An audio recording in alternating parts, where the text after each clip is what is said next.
अस्सलाम वालेकुम, कैसे हैं आप लोग? उम्मीद है आप सब ठीक-ठाक होंगे। आपके लिए एक और ख़त लेकर हाज़िर हुई हूँ। दोस्त के नाम वालदा की वफ़ात पर इज़हार तज़ियत के लिए। ये मुझे इस तरह लिखा-लिखाया मिला था, तो मैंने सोचा इसको रीराइट करने के बजाय आपको यहीं से समझा दूँ। अब जस्ट कंटेंट इसका पढ़ लें मतन, ताकि आपको अच्छी तरह समझ आ जाए। ऊपर कमरा इम्तिहान अलिफ बे जीम, 5 के बाद डैश आएगी और उसके बाद तारीख़ के बाद फिर आप महीना और साल लिख लीजिएगा। आपके प्यारे जमील और एक्सक्लेमेशन मार्क, अस्सलाम वालेकुम और आगे ख़त्मा। फिर नीचे अस्सलाम वालेकुम नहीं आएगा, इसलिए मैंने इसको करेक्ट कर दिया। पूरा पैराग्राफ अच्छी तरह पढ़ लें, ताकि आपको सिर्फ मतन समझ आ जाए, तो आप अपने अल्फाज में इसको लिख सकते हैं। कम से कम 2 से 3 पैराग्राफ में आप ख़त लिखा करें, ताकि आपके पूरे नंबर आ सकें।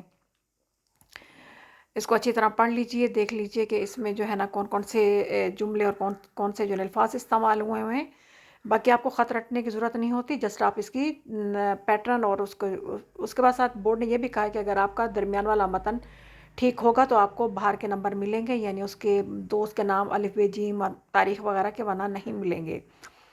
इसलिए अब आप देख लें, इसको भी अच्छी तरह पढ़ लें और उसके बाद एंडिंग भी आप देख लें। बीच में वस्सलाम आपका मुख़लिस हमज़ा छुटिए बढ़िए।